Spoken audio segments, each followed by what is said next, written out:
What you need to know about credit. What if I told you that no matter what your credit standing is at the current moment, that there's a way to improve your scores if you just had the knowledge base? You're not going to want to miss this episode.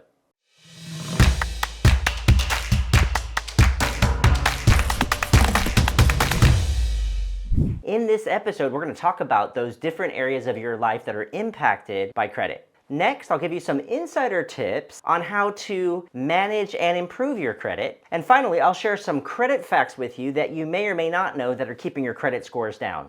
So whether you're a seasoned credit guru like myself that has 800 plus scores, or if you're somebody that has a brand new credit profile and is just getting started, know that credit scores matter no matter what stage of the game that you're in. Initially, it's going to be important to actually know where you stand, and a vast majority of the population does not regularly check their credit. They have no idea of their actual credit standing. They've got no idea what their credit scores are. They don't know if the information listed on their credit report is actually accurate, and they really don't understand what creditors are looking for when it comes to credit. Now, what I do like is that has changed over the last decade. With free sites like Credit Karma, Capital One's Credit Wise, a lot of credit card processors are now starting to educate consumers of what credit looks like. While those free services do serve the purpose, there's also paid services that can really help you in your credit journey. The first step is going to be to know what's on your credit and to manage your credit like you would anything else. It should be checked regularly. I'm always trying to figure out how to better improve my credit profiles, my utilization correct. If I get an alert that somebody pulled my credit, did I actually pull that credit? Now for me, I have all the credit bureaus locked down. So any kind of alert that isn't with an account that I already have, for me at least, I know is most likely going to be fraudulent. So there's plenty of good paid services out there. In the link in the description below, there's a service that we like to use for our clients. It's called Smart Credit. It provides a tri-merge report and it will also provide your credit score. There's other paid services out there. You don't necessarily have to pay for credit monitoring. Credit Karma is probably a good place to start, but there's problems with services that you don't actually pay for. They're not designed to just give you free information. They've got to pay for those reports they pull from the credit bureaus. Yes, Credit Karma is paying for you to see your credit, right? So how are they doing that? Well, obviously they're monetizing off of you, right? They're giving you little tidbits of information to get a credit card,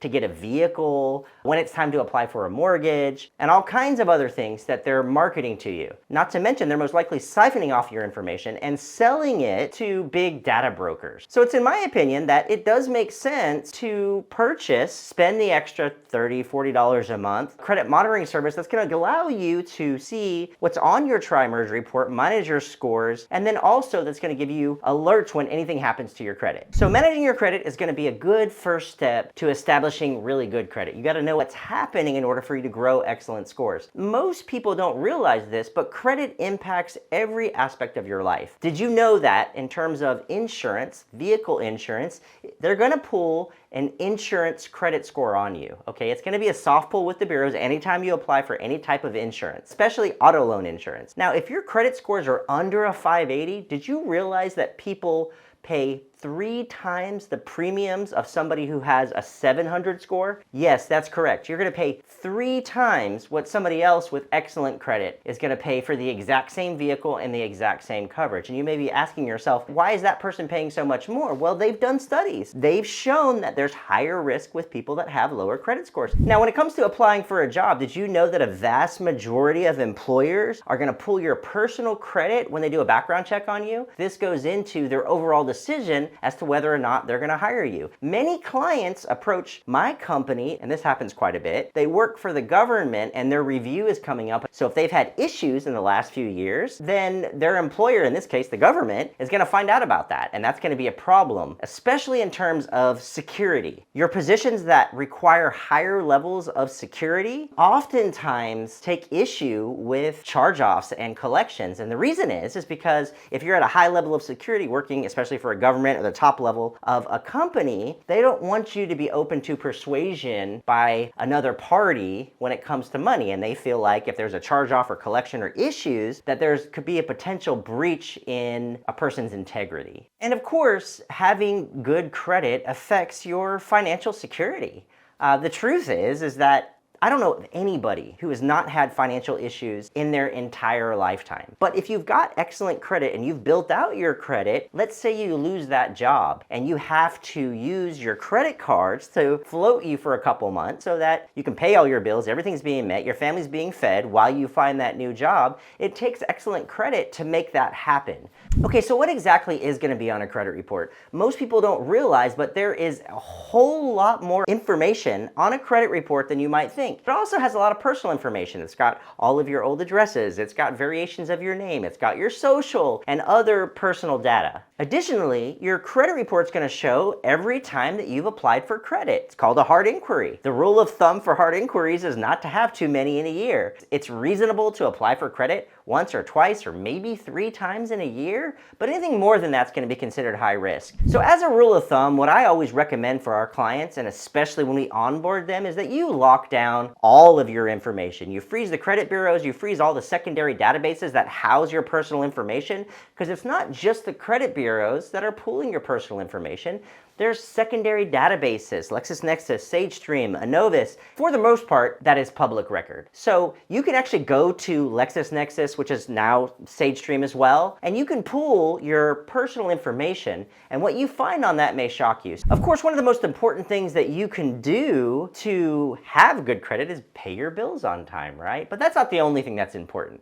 If you max out all your credit cards, it's going to plummet your personal credit score. Now, on the business side of things, your paydex score from Duns & Bradstreet only goes from 0 to 100, and the only thing they're concerned about is if you're paying your bills on time or you're paying your bills ahead of time. But as far as your personal credit is concerned, it's not only if you pay your bills on time, there's a lot of other things that go into that whole matrix. We've already discussed inquiries, paying your bills on time, the amount of utilization you carry on your credit cards, how much of your student loans you've paid off, how much of your car note that you've paid off, how much of your mortgage that you've paid off. There's a lot of different factors that get figured into your personal credit report. Before we get into some credit facts that you may not be aware of, please like and subscribe to my channel. I'll be working hard to bring you relevant content over personal finance, business lending, business funding, personal credit, and a variety of other relevant topics. Now, some things that I want to talk about that can absolutely destroy your credit or absolutely help your credit. And people really get caught up in certain cycles. And one of those is using credit cards as if a credit card is cash, right? So remember, a credit card is not cash. Cash is cash. It's very easy to spend and swipe and spend and swipe and not track what you're spending. The key is, when you have your credit cards, is to make sure that you're monitoring all your credit accounts. Now, if you've got 3, 4, 5 different credit cards, it can be very difficult to do that. So I use an app called Mint. Mint is a QuickBooks product, and it allows me to pull in all of my accounts, all of my investment accounts, all of my loans, credit cards, everything into just the one app, so that I can pull up that app and I can see exactly where I stand for the month. And I use that app daily. I'm always checking to see what's going on. Next thing is, if you're gonna use a credit card, at least go for the credit cards that have cashback options and have significant perks. I myself have a lot of different credit cards, and yes, I use credit cards instead of my debit card. I'm not a fan of using my debit card. That's where my cash is held. And I don't want to be using that all around town, just in case of hacks and problems. It's harder to get money back if somebody hacks your bank account as opposed to a credit card account. So credit cards are going to be easier to use. And also, a lot of them come with perks. I've seen recently 2% cash back. Essentially, you're getting 2% for every dollar that you spend, which is significant. That means that if I'm using cash, I'm actually losing money. My favorite types of perks cards are going to be Chase. They have some amazing perks cards. Also, Chase provides higher limit credit cards, some of the highest limit credit cards you'll find. American Express obviously has some of the best perks, but make sure that you're looking not only at the APR, but also what perks the cards will give you. Now let's talk about debt for a moment. We've been taught in our lives that debt is a bad thing. And I'm here to tell you that it's a balancing act, right? Debt isn't necessarily a bad thing. Taking on too much debt can be a bad thing.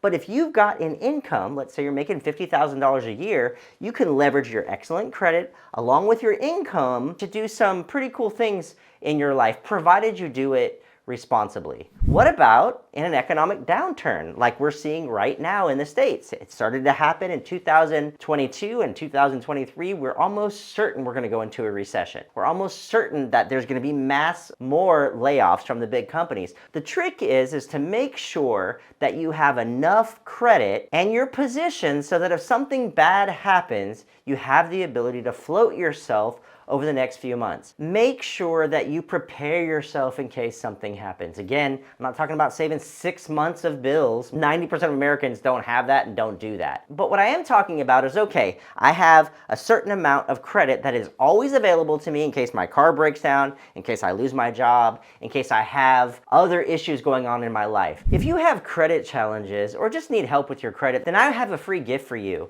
My team will complete a complimentary credit analysis, build out a customized plan for you to help you get to your next goal. The only caveat is that you need to subscribe to Smart Credit, which is a credit monitoring system that we use. It gives us a tri-merge report, and it gives us the data that we need to create that plan for you.